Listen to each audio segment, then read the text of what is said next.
അദ്ദേഹത്തെ ആദരവും അറിയിക്കും.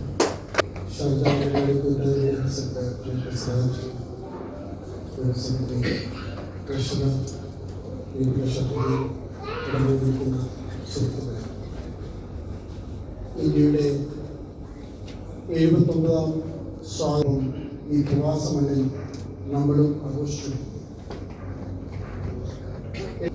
ഇന്ത്യക്ക് സ്വാതന്ത്ര്യം കിട്ടിയപ്പോൾ ദശാബ്ദങ്ങൾ ഇന്ത്യയെ ഭരിച്ച് ഇന്ത്യൻ സമ്പത്തിനെ കൊള്ളയടിച്ച് കടന്നുപോയ ബ്രിട്ടീഷുകാർ ഇന്ത്യക്കാർ എങ്ങനെ ജീവിക്കും, എങ്ങനെ മുന്നോട്ട് പോകും എന്നുള്ള ഉത്കണ്ഠയോടുകൂടി ലോകരാഷ്ട്രങ്ങൾ നോക്കിക്കൊണ്ടിരുന്നപ്പോൾ പണ്ഡിറ്റ് ജവഹർലാൽ നെഹ്റുവിന്റെ നേതൃത്വത്തിൽ വന്ന ഗവൺമെന്റ് വളരെ സിസ്റ്റമാറ്റിക് ആയിട്ടുള്ള രീതിയിൽ, വളരെ നല്ല രീതിയിൽ ഇന്ത്യയുടെ ഭാവി പിടിക്കുന്നതിന് വേണ്ടി പ്രയത്നിച്ചപ്പോൾ ഇന്ന് ഇന്ത്യ ലോകരാഷ്ട്രങ്ങളുടെ മുമ്പിൽ തലയുയർത്തി പിടിച്ചു നിൽക്കുന്നു.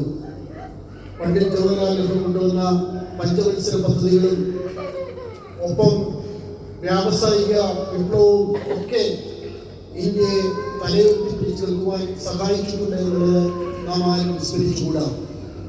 ഒപ്പം ഇന്ന് ലോകത്തെ IT മേഖലയിൽ ഇന്ത്യ നേടിയിരിക്കുന്ന നേട്ടങ്ങളൊക്കെ ആ ദിശാശാലിയായ നേതാവ് കൊണ്ടുവന്ന IIT-കളും അതുപോലെ ഉന്നത വിദ്യാഭ്യാസ രംഗത്തേക്ക് കൊണ്ടുവന്ന വിവിധ പദ്ധതികൾ കൊണ്ടാണ്.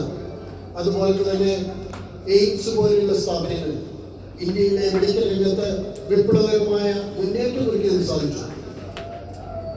നിങ്ങൾക്കൊക്കെ അറിയാം, 2008 ലോകമൊട്ടാകെ സാമ്പത്തിക മാന്ദ്യം സംഭവിച്ചപ്പോൾ ഇന്ത്യയെ ഒട്ടും തന്നെ ബാധിക്കാതിരുന്നത് ഇന്ത്യയുടെ സമ്പദ്ഘടന അടിത്തട്ടിലേക്ക് എത്രമാത്രം ശക്തമായിരുന്നു എന്നുള്ളതിന് ഏറ്റവും വലിയ തെളിവാണ്. ഇന്ന് നമ്മൾ പോസ്റ്റ് ചെയ്യുന്നത് നമുക്ക് ഇതുണ്ട് അതുണ്ട് എന്നൊക്കെ പറയുമ്പോൾ മുൻകാലങ്ങളിൽ നമ്മുടെ നേതാക്കന്മാർ ചെയ്തു തന്ന നല്ല കാര്യങ്ങൾ വെറും ഇന്ത്യയെ മികച്ചതാക്കണം എന്നുള്ള ഒരു ചിന്തയോടുകൂടി അവർ പ്രവർത്തിച്ചതുകൊണ്ടാണ് നമുക്കിതിന്റെ തലയുയർത്തി നിൽക്കാൻ സാധിക്കുന്നത്. ഞാനും നിങ്ങളുമൊക്കെ നല്ല വിദ്യാഭ്യാസം നേടിയതും നല്ല രീതിയിൽ നടക്കുന്നതിനും ഒക്കെ നമ്മുടെ പൂർവ്വപിതാക്കന്മാർ അവർക്ക് സഹിച്ച ത്യാഗം ഒന്നുകൊണ്ട് മാത്രമാണ്. ഈ കഴിഞ്ഞ ദിവസം സോഷ്യൽ മീഡിയയിൽ കൂടെ വൈറലായിട്ട് വന്ന ശ്രദ്ധ ജയ് എന്ന് പറയുന്ന ഒരു കുട്ടിയുടെ സ്റ്റാൻഡപ്പ് കോമഡി പോലുള്ള ഒരു പരിപാടി ശ്രദ്ധിക്കുകയുണ്ടായി.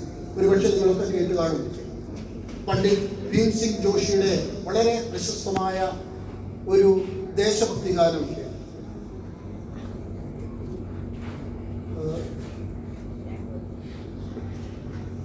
വിട്ടുപോയി. നമ്മൾ മലയാളത്തിൽ വിവിധ ഭാഷകളിൽ അത് പാടിയിട്ടുണ്ട്. മലയാളത്തിൽ എൻ്റെ സ്വരവും എൻ്റെ സ്വരവും ഒത്തുചേർന്നാൽ നമ്മുടെ സ്വരമാകും. അത് തമിഴിൽ ബാലമുരളീകൃഷ്ണ പാടി. അങ്ങനെ ഇന്ത്യയിലെ വിവിധ ഭാഗങ്ങളിലുള്ള വിവിധ ഭാഷകളിൽ എല്ലാവരും ചേർന്ന് ആ പാട്ട് പാടുമ്പോൾ ഇന്നും ഏകദേശം 18 മില്യൺ വ്യൂസോളം ഉണ്ടായിട്ടുള്ള ഒരു ഗാനം. നിങ്ങൾ ഓർക്കുക, ഹിന്ദിക്കാർ പാടുന്നു, ഹിന്ദിയിൽ പാടുന്നു, മലയാളത്തിൽ പാടുന്നു, തമിഴിൽ പാടുന്നു. എല്ലാവരും പറയുന്നത് എൻ്റെ സ്വരവും നിങ്ങളുടെ സ്വരവും ഒന്നിച്ചു തന്നാൽ നമ്മുടെ സ്വരമാകും.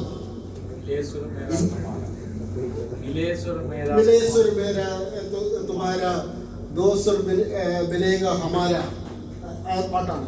പക്ഷെ വളരെ ചെറിയ വരിയാണ്. അതിനെത്രമാത്രം ശക്തമായ ഒരു മെസ്സേജ് കൊടുക്കാൻ സാധിച്ചു. ഇന്ന് ഭാഷയുടെ പേരിൽ, മതത്തിന്റെ പേരിൽ നമ്മുടെ നാട്ടിൽ വലിയ കലഹങ്ങളും കാര്യങ്ങളൊക്കെ ഉണ്ടാകുമ്പോൾ മഹാരാഷ്ട്രക്കാർ പറയും ഞങ്ങൾക്ക് ഹിന്ദി വേണ്ട.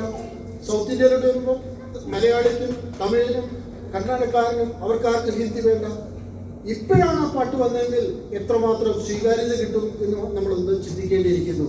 ഇന്ന് മതത്തിന്റെ പേരിൽ, ഭാഷയുടെ പേരിൽ ജനങ്ങളെ ഭിന്നിപ്പിക്കുവാൻ വേണ്ടി ശ്രമിക്കുമ്പോൾ 28 സംസ്ഥാനങ്ങളും 8 കേന്ദ്രഭരണ പ്രദേശങ്ങളുള്ള ഇന്ത്യ മഹാരാജ്യത്ത് ഏകദേശം 22 ഔദ്യോഗിക ഭാഷകളും 750ഓളം പ്രാദേശിക ഭാഷകളുമുണ്ട്.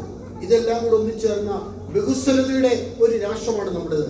വളരെ ശക്തമായ ഒരു ഭരണഘടനയിൽ ഉള്ള ഒരു രാജ്യം.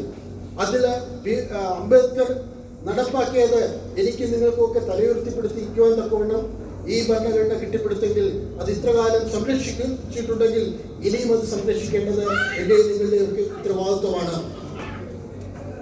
ദിനം ഇന്ത്യക്കൊപ്പം ആഘോഷിക്കാൻ വേണ്ടി നിങ്ങളുടെയൊക്കെ ബിസി ഷെഡ്യൂള് ഒക്കെ അവഗണിച്ചുകൊണ്ട് ഇവിടെ കടന്നു വരികയും ഒന്നിച്ച് ഇത് ആഘോഷിക്കാൻ വേണ്ടി നമ്മൾ തയ്യാറാകുമ്പോൾ നമ്മുടെ വരുന്ന തലമുറയ്ക്ക് ഇത് കാണിച്ചു കൊടുക്കേണ്ട ഒരു മാതൃകയാണ് നമ്മുടെ രാജ്യം. അതാണ് നമ്മുടെ സ്വപ്നം എന്നുള്ളത്. മഹാനായ വള്ളത്തോൾ പാടിയിട്ടുള്ള ഒരു ചെറിയ പാട്ടുണ്ട്. ഭാരതമെന്ന് കേട്ടാൽ അഭിമാനപൂരിതമാകണം അന്തരംഗം, കേരളമെന്ന് കേട്ടാൽ തിളയ്ക്കണം ചോര നരമ്പുകളിൽ. മലയാളി പോലും പറയുന്നത് കേരളത്തിന്റെ നാടാണ്. എന്തിരുന്നാൽ തന്നെയും ഭാരതമെന്ന് കേട്ടാൽ അഭിമാനപൂരിതമാകണം അന്തരംഗം. അത് നമുക്ക് എത്രമാത്രം കോരിത്തരിപ്പുണ്ടാക്കി തരുന്ന വാചകങ്ങളാണ്. ഇന്ത്യയെ കാണാൻ ഇന്ത്യ വരും വർഷങ്ങളിൽ ലോകരാഷ്ട്രങ്ങളിൽ ഏറ്റവും മുൻപത്തിലേക്ക് കടന്നു വരുവാൻ ഞാനും നിങ്ങളുമൊക്കെ ഒത്തൊരുമിച്ച് നിന്നാൽ, ഒരേ സ്വരത്തോട് നിന്നാൽ സാധിക്കും എന്നുള്ള കാര്യത്തിന് യാതൊരു സംശയവുമില്ല. എന്തൊക്കെ പ്രതിസന്ധികൾ നേരിട്ടാലും, എന്തൊക്കെ കുത്തിത്തിരിപ്പുകൾ ഉണ്ടായാലും ഇന്ത്യയായി കാണാനും നമ്മളെല്ലാം ഇന്ത്യക്കാരാണ് എന്നുള്ളൊരു മനസ്സോടുകൂടി ജീവിക്കുന്നതിനും എനിക്ക് നിങ്ങൾക്ക് സാധിച്ചാൽ, നമ്മുടെ വരും തലമുറയെ അത് പഠിപ്പിച്ചു കഴിഞ്ഞാൽ നമുക്ക് അഭിമാനത്തോടു കൂടി പറയാം, ഞാനൊരു ഭാരതീയനാണ്, ഞാനൊരു ഇന്ത്യക്കാരനാണെന്ന്. ഇപ്പോൾ തന്നെ നമ്മൾ ഈ പരിപാടി തുടങ്ങിയപ്പോൾ ഇന്ത്യയുടെ ദേശീയ ഗാനത്തോടു കൂടി ആരംഭിച്ചു. അത് നമുക്കൊരു വികാരമാണ്. നമ്മളൊക്കെ സ്കൂളിൽ സത്യപ്രതിജ്ഞ ചെയ്യും, ഇന്ത്യൻ്റെ